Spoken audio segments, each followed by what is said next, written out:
Bella, I love you, but we could never be together, because I am a vampire.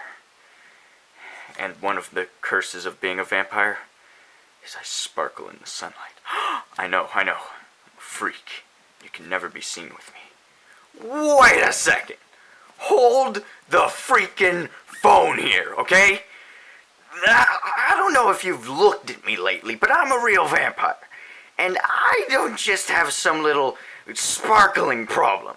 I burn up in the sun, my face looks like some sort of hideous rag doll, and clearly I have the most pale skin on earth. You just look like you're wearing a little too much makeup. Get out of here. No! Vampire. Hey guys, welcome to another 31 Horror Toys in 31 Days review. Today I'm going to be reviewing the Marvel Legends MORBIUS figure.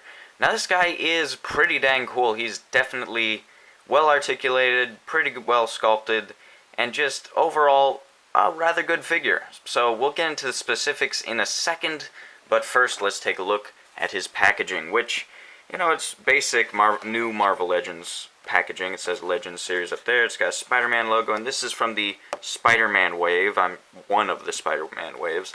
Not the most recent one, keep in mind, and for some reason they always do a double bill with these where they show one on each side so that they can just reuse the packaging of one for the other.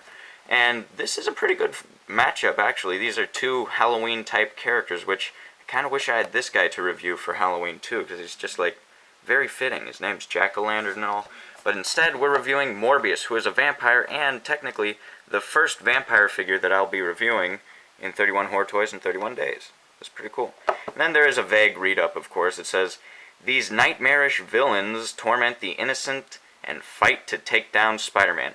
It's very, very vague. I mean, it's just, that could basically fit for, like, most of Spider-Man's villains, so, yeah. But there's the other figures in the wave, and the Build-A-Figure there, the Absorbing Man. So this is the Absorbing Man wave. Rare figure, let's see, rare figure and semi-rare figure. The rest, you know, Morbius is a peg warmer, peg warmer, peg warmer, peg warmer. That's basically it. So, not a bad wave though. Let's set that aside and take a look at the figure himself. He does have a few accessories as well as Build-A-Figure parts. We'll take a quick look at the Build-A-Figure parts since I have them. It looks like this Build-A-Figure would be a pretty solid, well-painted figure, at least from what these arms look like. Pretty well detailed. Of course, I'm never going to put this one together because way too damn cheap, and I'd have to collect so many rare figures and all. It's just, nah, not for me, pal. So it looks like the Absorbing Man has like wood on one arm and then I guess concrete on the other. That's pretty cool. Chunky proportions and all. Very nice. Probably going to sell those for about $4, which actually makes the figure here worth less than $20. So that's pretty good. Okay, so first accessory, let's take a look at accessories first. He comes with this cape, which is a rubbery type of material that's painted, I'm guessing black, and then its base color is red. It's a fair thing. It's sculpted pretty well. Looks like a cape. And it's supposed to be, I'm supposing, outstretched as if it's attached to his arms. And then when he would raise his arms, it would be attached to like the upper parts. Either that, or he can actually walk around with it like this. I don't remember. The only time I've really seen Morbius was in the animated series back in, it's like from the 90s Spider-Man series. So that was a pretty good arc. I did like that. And I haven't seen that in a long time, so I don't know much about this guy. I do know that he doesn't technically drink blood. He drinks what they call like plasma or something like that. Which is just, they're trying to avoid the graphic of monsters sucking blood out of humans. It just seems like too much, I guess. Personally, I think plasma sounds a little more grotesque than blood. Just the sound of it. Okay, so the cape's nice, and then here's his other little piece here, which is just the folded down cape, which is just hangy. It looks a little pathetic this way. I don't know why. It's just like, oh. This one looks like the sad one, and this one's its vibrant brother. That looks like a bat. Shaped like a bat. Yeah, but you can pop that on there, and I don't know, It's like if Dracula got his cape caught and then it ripped at the bottom, and now he's just got this little baby cape. Blah, blah.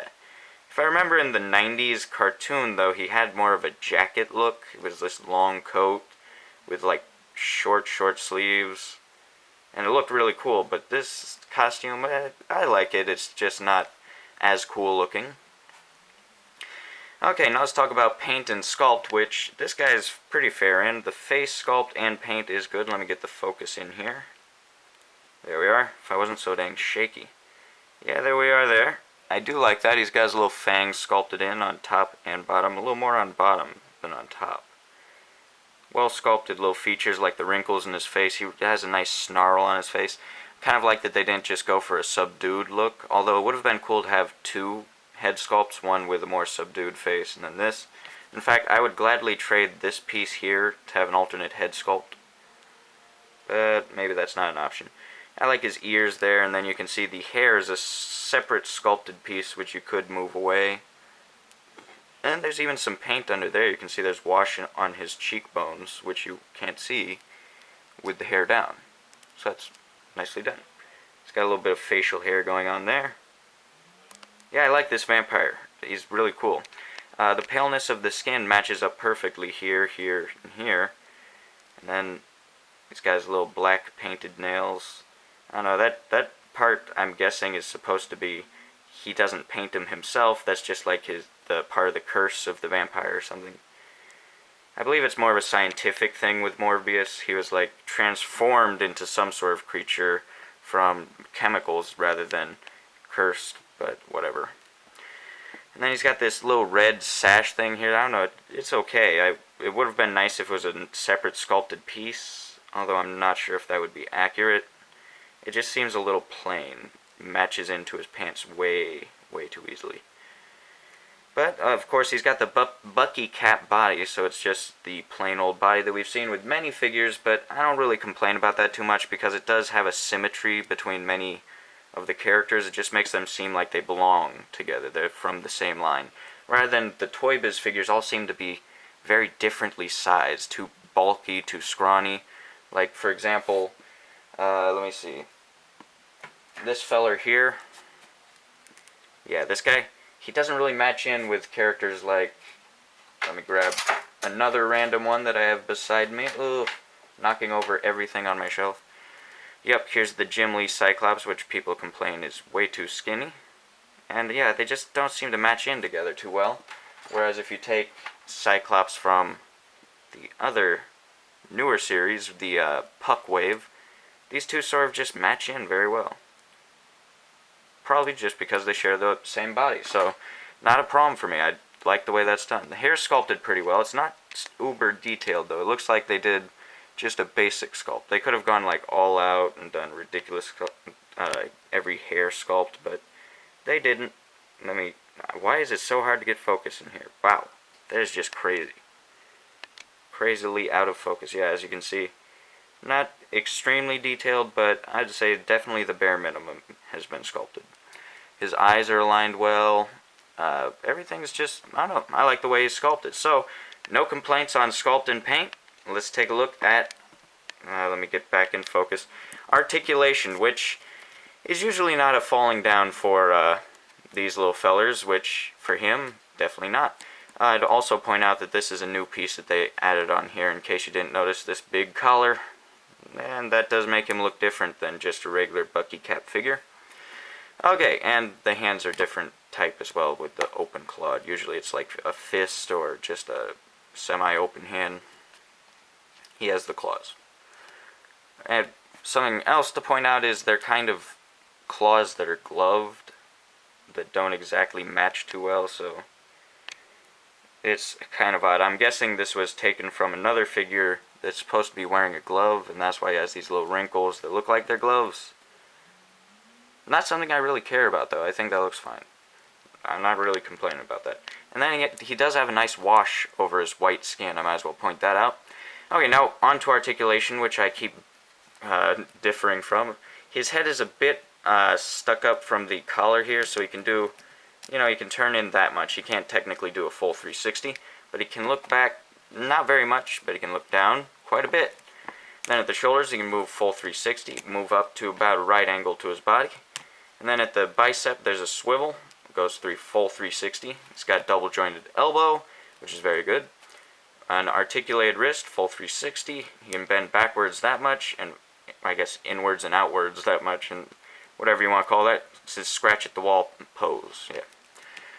And then at the abs there, he can move backwards that much, and forwards that much. I don't know. I get my stuff mixed up. Okay, full 360 at the waist. Hips, he can kick forward that much, kick outward not much, kick backward a little bit. Then at the thigh, there's a full 360 spin, then double jointed knees, and then a boot cut right there. Very nice. And then articulation at the ankle, which is quite good. No toe articulation, which the new figures of Marvel Legends don't really tend to ever have. But he does have great ankle pivot, which, as you guys probably know from many, many reviews, they could utilize very well, except for their hips are a little restrictive, so yeah, that's pretty much the farthest he could use his ankle articulation. So that's a little depressing on that part, but not a big amount. If it was just slightly bit more, I would like that. Better for posing. But that being said, he's pretty easy to pose anyway. I do like this figure. I don't think he's worth $20 like retail price, but get him for a little bit less like I did. I got him on clearance for 15 bucks.